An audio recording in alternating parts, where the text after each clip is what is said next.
Olá, amigos! Estamos começando mais um Agropauta de verão aqui no Agropauta Web TV, canal da AgroEffect do YouTube, trazendo entrevistas importantes sobre os mais diversos assuntos da nossa agropecuária gaúcha e brasileira. Então, lembre-se, você que está chegando até aqui, vá aqui embaixo, aperte inscreva-se para ficar inscrito aqui no canal e acompanhar tudo o que acontece aqui. Também curta, comente, compartilhe e ative as notificações para receber todas as novidades de entrevistas, debates, lives, cultura e entretenimento que a gente traz aqui para vocês. Lembrem-se também de seguir a gente nas demais redes sociais, com muita informação, muita notícia e também todo o conteúdo do que vai acontecer aqui no canal. A pecuária de corte é o nosso tema deste Agropauta de verão, onde a gente vai conversar com o professor do Departamento de Zootecnia da Faculdade de Agronomia, José Fernando Lobato, também, que é integrante do Conselho Técnico da Conexão Delta G, para a gente falar um pouco desse momento da pecuária, em especial com a questão da estiagem. Professor, prazer tê-lo aqui conosco. Satisfação, obrigado pela oportunidade, Nestor.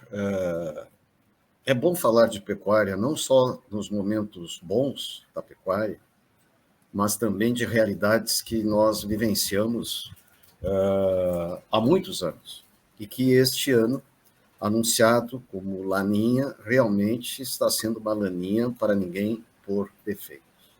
Ou seja, retornando um pouco no tempo, e eu falo aqui para os tão velhos quanto eu recordo de secas homéricas há mais ou menos 65 anos, quando nas minhas férias de janeiro e fevereiro, nos verões de janeiro e fevereiro, em propriedades da minha avó e tios no 4º distrito de Piratini, ou ainda um pouco mais moço, né? Um pouco já mais velho, taludo, aí dos 18 anos, ao redor disso, em Pedras Altas. Secas homéricas e incêndios também. E naquela época, muitas vezes, aproveitavam para queimar, né, algum banhado para melhorar as condições forrageiras. O que está acontecendo neste ano é que os campos estão, vamos dizer assim, explodindo, né, com incêndios como eu vi ontem, nesse domingo, ou mesmo, ontem à tarde, alguns incêndios que me fazem lembrar da Austrália, onde estudei por 3 anos e pico. Ou seja, Nestor, creio que secas como essas vão se repetir, elas têm se repetido, e ao conhecimento do ano 2022, e nos próximos 30, 40, 50 anos, soluções nós temos que ter para problemas como este, decorrentes de secas assim. Eu costumo pensar, e há anos, eu estou formado há 51 anos, fiz um mestrado em seguida, com introdução de sementes forrageiras para cobrir os déficits de inverno, né? E com o avanço do soja nas áreas agricultáveis deste Rio Grande do Sul, ou mesmo do país, né? Nós passamos a ter invernos onde tem soja, pastagens de inverno, que para alguns que têm esta benesse, esta possibilidade, termos pastagens que têm melhorado muito o nível nutricional dos rebanhos de cria, né? Na semana passada mesmo andei na região de Lavras, Bagé, Dom Pedrito, e rodeios estes que eu falo, com pastagem, com acesso a pastagem de inverno primavera, até meados da primavera, e ajuste de lotação em campos nativos, com muito boa condição corporal, muito boa incidência de cio, enfim, mudanças extremamente favoráveis. Mas sabemos que isso não é a realidade geral do Estado. E nós temos que ter soluções para todos os cerca de 290 mil pecuaristas, desde aquele que vai à inspetoria veterinária, né, até um ano atrás, e declarava ter um animal, e isso está lá catalogado, registrado na Secretaria da Agricultura, até aqueles que, numa classificação, vamos dizer assim, acima de 850 cabeças. Né? Ou seja, nós temos que ter receitas e chegar a todos os produtores, independente do seu tamanho, porque todos fazem parte da instância pecuária de corte ou pecuária bovina do estado do Rio Grande do Sul. Ou seja, estou falando e almejando, né, com 51 anos de formato, chegarmos a todos os produtores, seja ele o pequeno produtor, seja aquele que tem condições de ter acima de 1.000 cabeças, vamos dizer assim. E veja, Nestor, eu uso muito dados recentes, agora, de cerca de um ano, 97% dos pecuaristas do Estado, 97,3% dos pecuaristas do Estado têm até 250 bovinos. Ou seja, sempre nós imaginamos assim que todo mundo tem as estâncias, não é? Várias estâncias foram desmembradas e estão sendo continuamente desmembradas. E aí se constituem novas unidades, são sucessores, são heranças que vêm acontecendo essa reforma agrária natural familiar. Né? Veja bem, esses até 250 cabeças, pecuaristas até 250 cabeças, eles têm 56% do total do rebanho, que desses dados de um ano atrás são 11.700.000. Se nós colocarmos os proprietários até 500 bovinos, nós vamos para 70% da população bovina estão em proprietários, pecuaristas, até 500 cabeças. 98,8%. Acima de 850 cabeças, nessa mesma data, com dados da Secretaria da Agricultura, cedido pelos meus colegas da Secretaria da Agricultura, alguns ex-alunos, 98,8% tem até 500 bovinos. Ou, mais forte ainda, 97,3% tem até 250 bovinos. Ou seja, esses com 98,8% dos pecuaristas, eles têm 70% do rebanho gaúcho, ou seja, cerca de 8 milhões de bovinos, para os quais, pensando no Rio Grande como uma estância única, se você me entende, uma estância única. Qual é o nome da estância? Estância do Rio Grande. Quantas cabeças? 11.700.000. Nós temos que melhorar os indicadores médios. E aí nós penetramos, almejamos penetrar em todas as fazendas para alterarmos os indicadores médios de produtividade. E aí eu lembro que nós temos uma amplitude enorme, enorme, daqueles pecuaristas que têm condições, ou sempre optaram em ter condições e procurar alternativas, usar tecnologia, investir em recursos que permitam eles ter, então, novilhos precoces, novilhas prenhando aos 2 anos, e alguns poucos, porque nem todos têm os mesmos ambientes, prenhando até novilhas com 14, 15 meses. Se dando ao luxo de mandar ao abate, numa pressão de seleção por fertilidade, aquelas novilhas que não emprenham 14, 15 meses. É uma minoria da minoria. Enquanto isso, nós temos declarado na inspetoria veterinária 1 milhão de novilhas de 25 a 36 meses. Veja bem, 1 milhão de novilhas numa população de 11.700.000 que estão declaradas como novilhas. E aí eu vou dizer assim, estão aí produzindo metano sem produzir produto.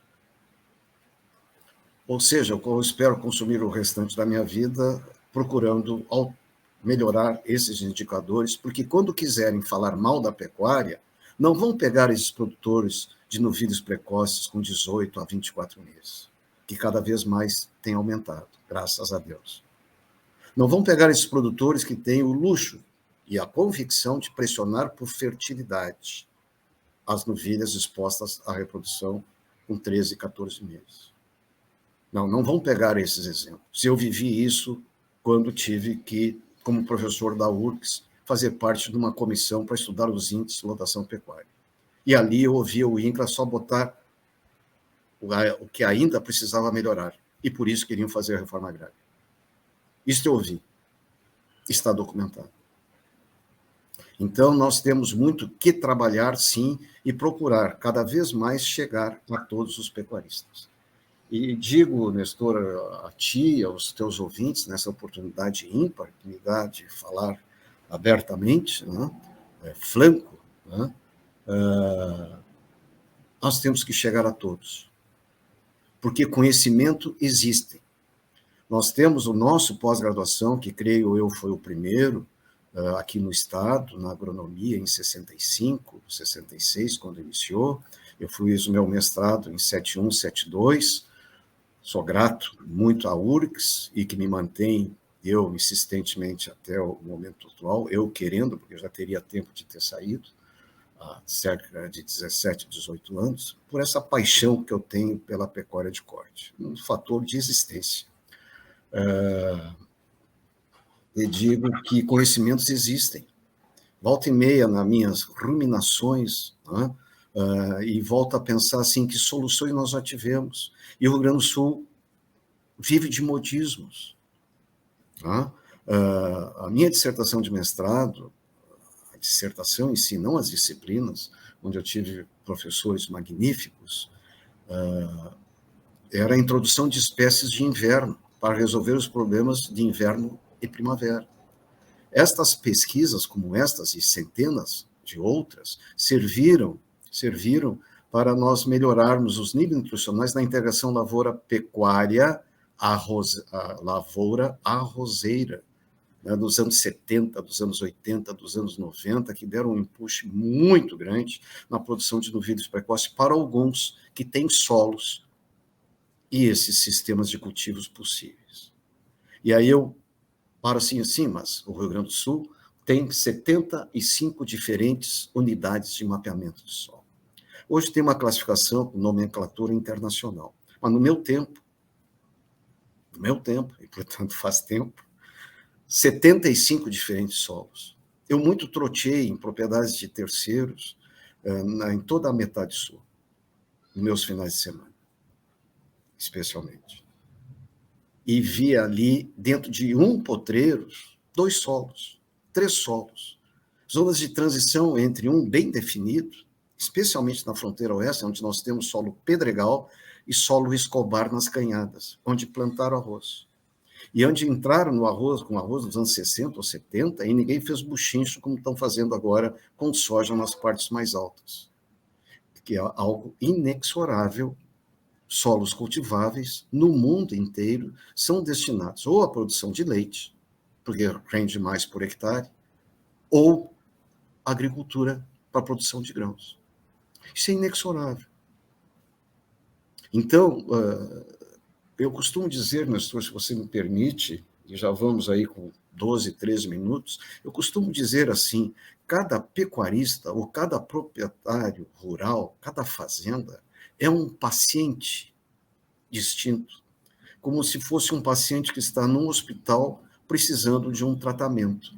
Está ali à busca de solução para as suas necessidades. Sejam elas graves, sejam elas medianas, sejam elas muito pequenas, mas está lá como um paciente. E nós temos que pensar assim, além de, deixando até de ser ufanista, quando nós temos indicadores que realmente nós temos aí o frigorífico Coqueiro puxando, o próprio frigorífico Silva e outros. Eu sou do tempo que vi a CICAD, nos anos 85, 90, as caixinhas de carne da CICAD nos postos da Comercial Farroupilha. Os postos Ipiranga tinha meia dúzia que tinha as caixinhas de costela, picanha, maravilha aquilo. O presidente da época da CICAD era o Lauro Tavares, saudoso Lauro Tavares. Ou seja, nós temos aí uma batalha, veja, de 40 anos. E, no entanto, o Rio Grande do Sul ainda tem cerca de 450, 500 novilhos, conforme a Secretaria da Agricultura, acima de 3 anos, que fogem total da classificação até 4 dentes para ser um novilho precoce. Ou seja, num estado que tem novilhos, que eu vejo semanalmente, do frigorífico Coqueiro, animais de 18, 20 meses, conheço algum dos 20 produtores que abastecem o frigorífico Coqueiro, humildemente, especialmente 12, como assim diz o Luizinho Safald, ou ainda os aceites, tanto do Marfrig atualmente, como do Silva, né, dos programas carne de qualidade da Angus, certificados da Angus e da Hereford, né, mas ainda nós temos 500 mil. Nos atrapalha aí, está aí dentro disso aí os touros, mas os touros quantos são? Se é que todos também, aí é outra pergunta, outra colocação. Será que todos são touros realmente? Ou são algum novilho que não castraram? Mais ajeitado, mais padrãozinho racial, quando não se sabe qual é o conteúdo genético que ele vai transmitir. Então, Nestor, a conversa é ampla. Nós podemos nos estender Claro. Por horas. Né? Não, claro, a gente tem alguns minutos, pode ir 20, pode estourar um pouco dos 20, não tem problema nenhum. Como é no YouTube, a gente não tem esse problema de horário, assim. Professor, mas falando de tudo isso, né, dessas questões todas, o senhor colocou ali, isso, tanto da seca, mas um pouquinho antes, depois a gente volta no assunto da seca. A curto e longo prazo, médio e longo prazo, além da própria universidade que estimula essa questão aí de tudo isso que o senhor falou, quem mais deve trazer tudo isso para que se possa melhorar cada vez mais esses índices da nossa pecuária? Nestor, desde 2012, eu tenho participado e coordenado, montado o programa que o Senar, o Sistema Farsul, Senar, Casa Rural, tem apoiado, que é rotulado De Onde Virão os Terneiros. Recordo, no final de tarde, que fui conversar com então o presidente Esperotto, disse a ele que a soja estava correndo, foi a expressão, a soja estava correndo com a pecuária, dos melhores campos, mas que a pecuária também não se ajudava, porque os indicadores médios, e mesmo que tenha algum erro para pior nesses indicadores, mas vamos melhorá-los em 5%, então, vamos corrigir o erro, eles continuam baixos. Então, eu tenho me engajado nisso bastante, isso tem me trazido muita alegria, porque tenho feito amizades, tenho encontrado produtores aí que, com as suas façanhas, né, vamos atrás de exemplos de produtores nos municípios ou na região, que suas façanhas sirvam de modelo a toda a terra. A exemplo do hino gaúcho, né, um pouquinho de ironia, mas para enfatizar, sim, que existem produtores em diferentes municípios fazendo bem, fazendo muito melhor que a média. E eles estão contribuindo para aumentar essa média que eu digo ser baixa. Então, são atividades como estas, né, em que temos descoberto realmente produtores de qualquer tamanho. Agora, recente, novembro passado, estivemos em produtor com 100 cabeças, com gado de cria, num fundão do Alegrete, no Rincão do 28, em que ontem, lá no Rincão do 28, teve incêndio enorme. Fiquei sabendo agora à tarde que ontem uma propriedade que nós tivemos, inclusive, pegou uma borda dessa propriedade, foi queimada. Enfim. Então, assim, quem mais, você perguntou? As entidades de pesquisa, como a Embrapa, a Secretaria da Agricultura, já eu penso todo o Brasil, né? São vários, centenas, milhares de colegas, né, em todo esse Brasil, ou voltando ao Rio Grande Amado, que estão fazendo, sim, procurando levar cada vez mais conhecimento, possibilidades, e motivar o produtor com conhecimento, com ciência, motivar os produtores a tomar atitudes, que não se deixe mais acontecer, mas prever, se prevenir para o que se sabe que poderá acontecer. Então, as fomes que ocorrem nos campos nativos do Rio Grande do Sul, e variam também conforme a sua fertilidade, a sua profundidade de solo. Repito, são 75 diferentes solos. A metade deles praticamente está na metade sul, onde 63% do estado é o bioma pampa. Ou seja, nessa diversidade de 35, 40 solos distintos, nós temos uma gama variada de tamanhos de pecuaristas, de conhecimentos, de vontade de alterar sistemas, de tomar atitude, de ter ou não ter recursos, ou onde, olhando para o seu rebanho, pensar em fazer recurso para beneficiar aqueles animais restantes que ali ficam, como fator de rendas futuras. Ou seja, a universidade, veja, está fazendo, aí eu vou puxar a brasa para a minha faculdade de agronomia, o meu departamento de zootecnia, que muito honro, vou fechar 50 anos de departamento de zootecnia ao final deste ano. Então, temos lá na agronomia 90 professores. E nós, do departamento de zootecnia, atendemos os cursos da agronomia, da medicina veterinária e, mais recentemente, também do curso de zootecnia. Ou seja, esta certeza de alguns fatos que eu estou lhe relatando, eu tenho certeza de amanhã, ao iniciar o semestre, infelizmente, à distância, quarto semestre, sem aulas presenciais. É um fiasco isso.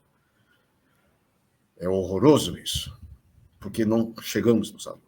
Não tem o olhar no olho, um cenário assim de entendimento, de compreensão. É lamentável. Então, a universidade, ao formar os técnicos, veja bem, esses alunos que amanhã estarão na eletiva ou ainda obrigatória, pecuária de produção e manejo de pecuária de corte, serão os jovens que estão tendo aula com 90 professores em cada um desses cursos, ao redor de 90 professores, que vão fazer o agronegócio dos próximos 40 a 50 anos. Veja bem, vão se formar daqui um ano ou 2, 3. Quarta-feira eu tenho aula no 6º semestre de produção de ruminantes. E essa juventude vai fazer o agro dos próximos 40, 50 anos. É guris e gurias de 20, 22 anos. Eu invejo eles pelo tempo que eles têm pela frente, para poder continuar o que foi feito nos últimos 50 anos. O que foi feito, e nós nos alicerçamos há 50 anos atrás, naqueles anteriores que vinham fazendo, como Karl Mordek, vou citar os meus professores, Karl Mordek, Ismar Leal Barreto, Geraldo Veloso Nunes Vieira, ícones a quem eu devo a minha formação. Muitíssimo. E aí posso citar, continuar citando nomes outros, como o ministro Cirne Lima, por exemplo, que eu tive a honra de suceder na disciplina de pecuária de corte, por concurso público. Então, eu acho que é uma gama muito grande, né? E nos cabe a nós, com a devida educação, nós que dedicamos à pesquisa, né, a orientação de alunos de mestrado, mais recentemente, nos últimos 25 anos, alunos de doutorado, né, com as suas dissertações, teses de doutorado, disseminar e levar conhecimentos gerados no Estado, junto com o conhecimento internacional, a apontar soluções e necessidades.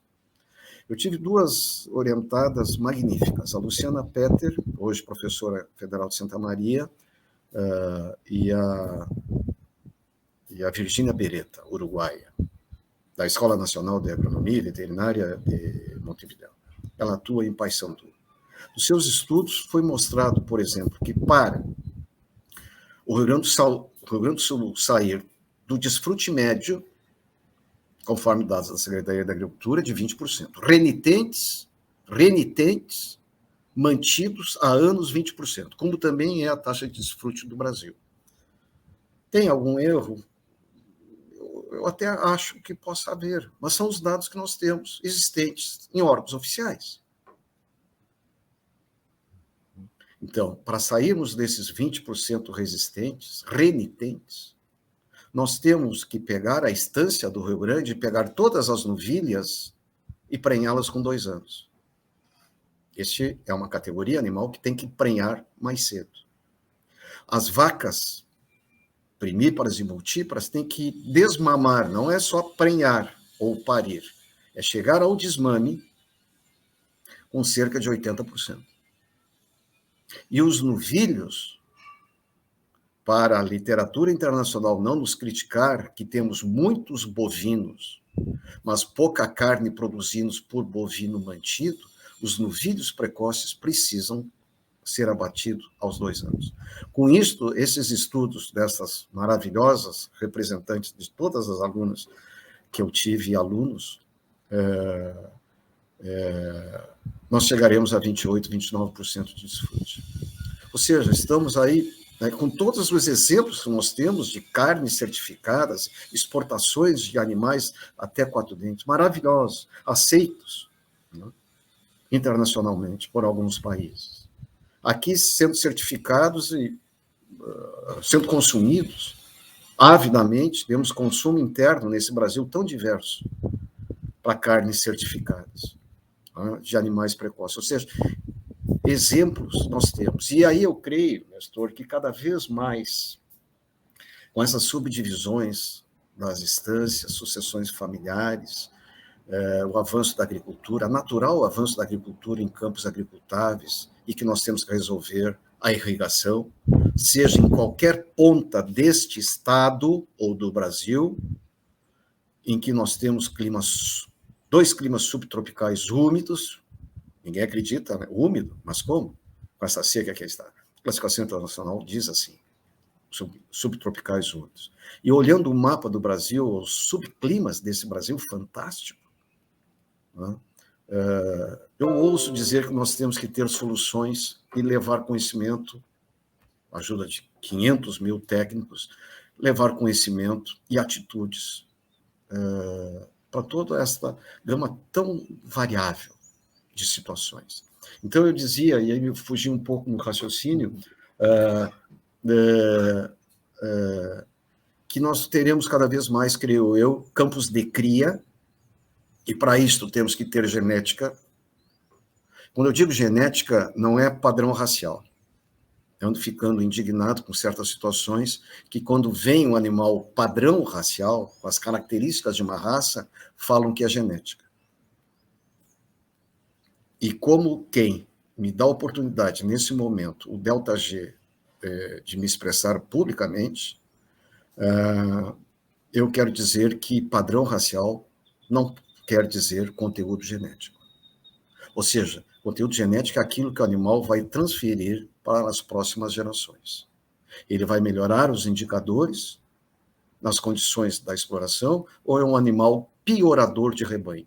Ele melhora, porque vai aumentar a capacidade de ganho de peso, produção de leite para ter um terneiro mais pesado, vai melhorar as características de carne, se for abatido até os 2 anos, até os 4 dentes, 2 anos, 2 anos e meio no máximo. Ou seja, é um animal que melhora os indicadores de produtividade de cada fazenda, melhorando os indicadores de produtividade do Estado no seu conjunto. Então, nós, creio eu, cada vez mais, cada vez que eu saio, e saí muito na minha vida, por isso, a metade sul, especialmente, alguma coisa no noroeste, essa diversidade tão grande que nós temos, né, de estágios de pecuária. Então, campos de cria, e aí ter genética adaptada, se de fato está aumentando as temperaturas médias, os indicadores que se vê constantemente, nós temos que ter animais de pelo curto e liso e digo mais, no bife nosso de cada dia, o mundo inteiro usa cruzamentos, seja em clima temperado, seja em climas tropicais e subtropicais. Eu tive um grande professor que me abriu os olhos lá em 71, 72, um professor Don Hargrove, americano, que aqui estava no início do nosso pós-graduação, e posteriormente, meus 3 anos e 2 meses de Austrália, que eu tive a oportunidade de conviver e conheci a Austrália tórrida, né, as evidências do porquê de usar cruzamentos e usar animais bosíndicos, com algum grau de bosíndicos, para aumentar a produção e produtividade em diferentes regiões, sem, com isto, perder as certificações de carne, porque tudo está regrado para ter carne certificada. Tá? Tudo está regrado. Ou seja, campos de cria, campos de terminação, campos de recria, enfim, não, veja, com 290 mil pecuaristas, não ouso ter uma receita única. Ouso dizer que o Estado, como se fosse uma fazenda única, tem que melhorar os seus indicadores. Então, cada vez mais campos de cria, campos de terminação, campos de recria, não é como eu vi, por sinal, 2 integrantes do Delta G estavam comigo, lá em 93, na região do Mississippi, Walter Petter estava, Zé Ivo, e mais 6 amigos, o presidente Gedeão Pereira, da Farsul, estivemos um criador que recriava novilhas. Ele era um pecuarista, assim, que recebia terneiras, recriava e entregava a prenha ou para terceiro prenhar. Ou seja, qual é o solo que você está, qual é o clima que você está. E aí, Nestor, com quase 30 minutos conversando, e eu posso conversar o tempo que você quiser. Pecuária, já disse, é paixão. Paixão e necessidade de vida, de realização profissional. Então, é difícil você querer uma receita única, né? Então, qual é o seu solo nessa diversidade? Quanto cresce de pasto? E aí, então, vamos dizer assim, os problemas de inverno, que agora a soja, permitindo passagem de aveias e vem na sequência, para aqueles que têm solos agricultáveis, né, está dando uma grande ajuda. Né? Estão mexendo até na data de serviço dos rebanhos de cria, estão antecipando, para, sabiamente, parirem estas fêmeas no momento de maior oferta forrageira com qualidade. Agora, os outros que não têm esta oportunidade, e são a imensa maioria, né, tem sim que se resolver com forrageiras os seus déficits de inverno. Da maneira que eu aprendi lá em 70, quando a integração lavoura-pecuária era incipiente. Lembre que a Operação Tatu, que foi uma ação e uma atitude de 4 agrônomos formados pela URGS, entre eles o professor Stamel, né, que com o convênio MEC-USAID do pós-graduação aqui em 65, 66, levaram, baseado lá em Santa Rosa, do porquê não fazer o que veio a ser rotulado Operação Tatu e que transformou o Planalto, Campos de Barba de Balde, em celeiro cada vez mais do Rio Grande do Sul, e que sofre com seca atualmente. E que nós temos que resolver isso porque outras secas virão. Então, Nestor e teus ouvintes, temos que resolver os déficits forrageiros. E mais, esta seca me tem feito pensar que nós temos que resolver os déficits forrageiros de verão. Então, veja bem, eu tive a oportunidade de estudar na Austrália e lá eu via feno sendo feito e usado para os meses de verão, onde tinham, na região do estado de Vitória, cuja capital é Melbourne, está na evidência Melbourne agora pelo campeonato de tênis, o número de Diogo fazendo fiasco, não querendo ser vacinado, enfim. Né? Ali era 4 meses de seca, final de dezembro, a final de abril, maio, não chovia. Mencionei no início os incêndios, né? Em que eu participei de 3 combates a incêndio, imagina, em que os proprietários se reuniam em 12 unidades, uma brigada de fogo, onde um dos 12 era o fire captain, o capitão do fogo. Os veículos estavam abastecidos com tonéis, as caminhonetes caminhonetes com 3 tonéis, 600 litros de água, batedores de lona, caminhões, ou seja, se organizaram, tinha um sistema de frequência de rádio para dizer fogo na fazenda do fulano, vamos lá. Então, nós temos que resolver o apacentamento dos rebanhos, não mais só no inverno, que era o buraco forrageiro clássico, assim rotulado, denominado, mas também atualmente no verão, porque os campos, para aqueles que podem, os campos agricultáveis estão tomados de lavouras. Então, nesses países que eu citava, a Austrália, que eu vivi, e sou muito grato, é o meu segundo país, ou Nova Zelândia, ou mesmo Estados Unidos, onde estive, ou própria Espanha. Nestor, em 86, num curso de 30 dias na Espanha, na região de La Coruña, eu vi uma meda de plantas de milho postadas como se fosse uma barraca de índio, tá? Em Cunha, tá? Aquilo ali secando, postado, secando. Era pequeno produtor ali com uma reserva, sei lá, para meia dúzia de animais. Tá? Era a região de 30, 40 hectares, as propriedades. Eles estavam fazendo uma reorganização desse sistema fundiário na época, isso é 1986. Aquela imagem, eu tenho uma fotografia, não sei aonde, daquela meda de planta de milho inteira com espiga. Ou seja, era caule, folha e espiga com grão. Ou seja, aquilo era uma reserva forrageira.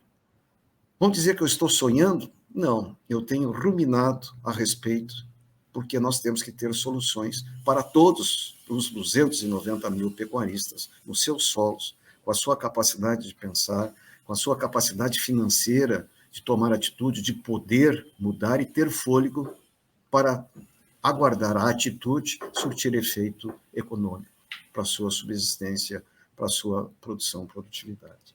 Ou seja, hoje, cada vez mais, né, me faz pensar que nós temos que aprender mais a produzir pasto, que é a maneira mais barata de sustentar a pecuária. E se o Brasil hoje, com esta dimensão de país, abastece o mundo de carne nesse volume também pela dimensão do Brasil, muito grande, é mais fácil, com essa dimensão territorial, ser o primeiro em exportação. É mais fácil. Agora, lendo os indicadores de produtividade têm que ser melhorados, a exemplo de alguns que já melhoraram, e nós temos que ter soluções para evitar crises. Até porque poderão nos dizer que nossos animais têm mal-estar animal, porque não tem pasto suficiente. E isso eu não quero ter que defender. Bom, professor, a gente tem bastante assunto, certamente acho que teremos que fazer 3, 4, 5 episódios aqui para falar tudo o que é importante, e certamente vamos fazer outras vezes, professor, outras entrevistas, mas para a gente finalizar agora, nesse resumo final, a gente falou algumas coisas aí de médio a longo prazo também que precisam ser feitas, né? E muitas delas relacionadas à questão aí da seca. E para a gente finalizar, se tem alguma coisa a se fazer nesse curto prazo também para esse produtor que está com esse problema, o que pode ser feito nesse caso? Trate de aproveitar, e se entenda com a FEPAM, o Ministério Público, de aproveitar a seca e fazer mini barragens para aumentar o represamento de água. Ao dizer isso, eu não estou pensando na lavoura que precisa ser irrigada, eu estou pensando na hidratação dos animais. E aprendi com um grande mestre que água é o alimento mais importante.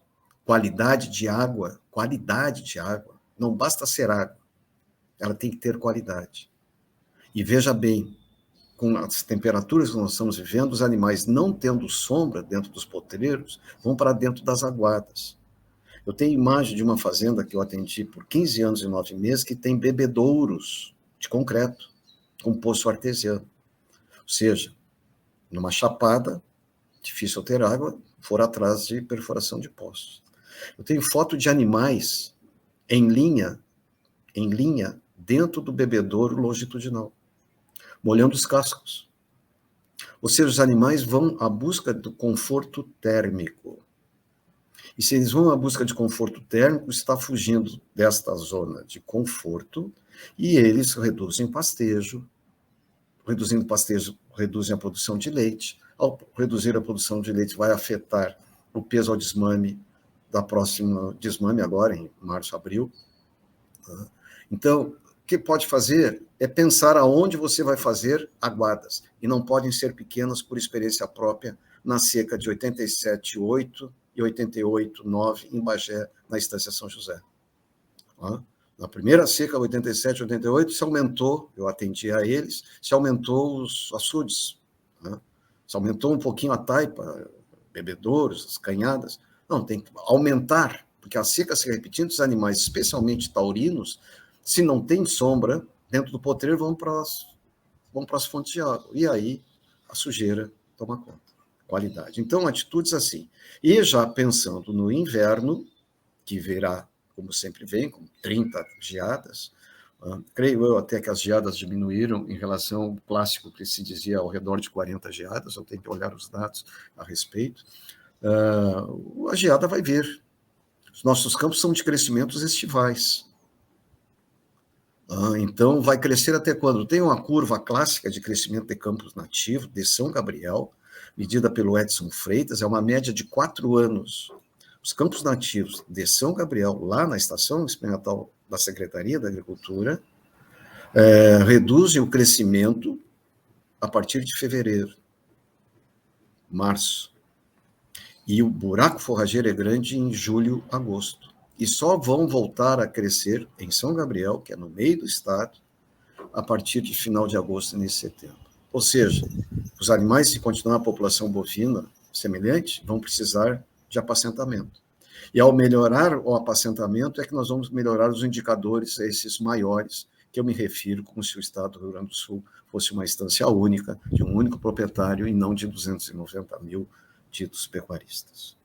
Ou seja, que atitude eu já tenho que pensar no inverno, e os campos vão estar rapados. ou queimados, como eu vi em vídeos de ontem e hoje de manhã. Ou seja, atitudes precisam ser tomadas. Esses animais, nas sequelas de situações como esta, Nestor, é sempre bom dizer que se as vacas não emprenharem neste momento, até final de janeiro, início de fevereiro, depende da região, para parir quando tem oferta de pasto, não vai nascer nada em setembro, outubro desse ano de 2022. Se as vacas não emprenharem agora, no que resta de temporada reprodutiva, não vão parir em setembro, outubro. E ao não parir em setembro, outubro, não terá terneiros a desmamar em março de 2023. Os animais de março de 2023, os machos, para ser um novilho precoce, precisam ser abatidos até a primavera, com 2 dentes, setembro, outubro de 24. Ou seja, a taxa de desfrute de 2024, 2025 está sendo determinada agora. O número de terneiras, futuras novilhas de reposição de vacas de descarte está sendo determinado agora. E lhe digo mais, à luz dos conhecimentos que hoje correm, e nós mostramos amiudamente, a qualidade da carne de novilhos precoces a ser abatidos em 2022, ou início de 2024, daqui a 2 anos e meio, ou ser abatido até 4 dentes, fevereiro, março, abril de 2025, animais 4 dentes, a qualidade da carne, no seu teor de gordura, de marmoreio, decantada, está na moda marmoreio, né? Parece que nunca se comeu carne boa nesse estado, se não tem marmoreio atualmente. A qualidade da carne desses novilhos, que vão abate, então, aos 2 anos, 2 anos e meio, em 2024 ou início de 2025, está sendo afetada por uma seca cruel, que está afetando a nutrição fetal se as vacas já estão prenhas, nos seus estágios de formação de feto, que irá afetar posteriormente a composição da carcaça e aquilo que nós chamamos de qualidade de carne no momento. Ou seja, as sequelas, quando me perguntam, esses dias me perguntaram, mas quais são os danos? Bom, os danos começam por menor prenhez, menor peso de desmame, menor constituição da carne, se prenha e não abortar com esse calor todo. E aí vem a questão de genética adaptada a essas condições subtropicais do Rio Grande do Sul. Bom, antes eu apontei aqui, água, reserve água. Deu a maneira de reservar. E plante árvores. Plante árvores. Bom, e segundo, algo maravilhoso que está acontecendo. Eu já tenho fotos de colegas produtores que estão se servindo de equipes prestadoras de serviço para fazer rolões de feno. Eu tenho usado isso. E mais, que me chamou a atenção, eu estava envolvido, estou envolvido com uma disciplina de planejamento agronômico integrado, que semestre passado atuamos com os alunos de final de curso no município de Osório. Vamos dizer que o município de Osório não é uma região clássica de pecuária.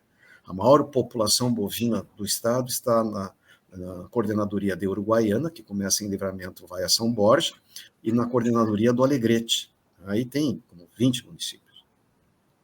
Ali estão as 2 maiores populações bovinas do estado. Vamos dizer que Osório não seja. Agora, na região de Osório, eu vi e ouvi que existem, no mínimo, 2 equipes prestando serviços para fazer feno em fardo de 400, 500 quilos. Tenho foto, vídeo do Fernando Gonçalves, um criador de angus, lá em Santiago, de 2 anos atrás, também pagando para uma equipe que chega com todo o equipamento, tendo ele o que fenar.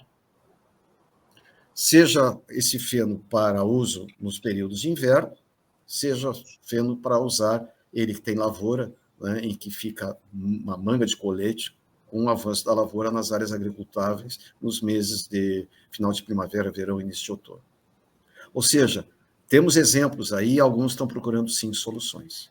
Soluções, veja bem, eu escrevi um boletim para Trevo, Adubos Trevo, em 84, 84, 85, em que a capa é um rodeio de vacas Hereford, lá no Gedeão Pereira, comendo fardão de feno. Em 84, 85. Walter Petter foi um membro desta conexão, âncora maior desta conexão, do início da conexão. O Walter Petter, nos anos 80, lá do alto, na Guatambu, usavam palha de arroz, que é um volumoso. Palha, sim, mas na escassez de muitas vezes de julho, agosto, setembro, eu ironizo, este volumoso se torna uma alfafa, que é a rainha das forrageiras. Pela escassez, deixa de ser palha, com 3, 4% de proteína, e torna-se um volumoso, que hoje, com os sais proteinados, para vacas, pelo menos, é uma solução ao alcance daqueles que podem fazer e ter para fazer feno. Bom, professor, a gente chegou aqui 46 minutos, foi longo, mas muito didático, muita informação importante foi dada, e eu quero desde já, agradecer a sua disponibilidade de estar aqui com a gente, de trazer todo esse conhecimento e essa informação. Certamente, em outros momentos, a gente vai conversar mais sobre esses assuntos e outros relacionados à pecuária, que é sempre um prazer conversar com o senhor sobre esses assuntos e ter esse conhecimento à disposição. Muito obrigado pela entrevista. Eu agradeço a oportunidade rara, e também a oportunidade de estar falando para um grupo tão seleto, né? Abrir o coração com certas verdades, creio eu, nos meus 74 anos, que aí estão e que nós temos que disseminar e fazer todos os pecuaristas, agropecuaristas, refletir. Agradeço muito esta oportunidade. Até uma próxima. Então, a próxima a gente conversou com o professor José Fernando Lobato, professor da URGS, também integrante do Conselho Técnico da Conexão Delta G. Lembre-se sempre de fazer sua inscrição aqui no canal, ativar as notificações, curtir, comentar, compartilhar e também seguir a gente nas demais redes sociais. A Agropauta de Verão vai ficando por aqui. De volta em uma outra oportunidade com mais uma entrevista para você. Até mais.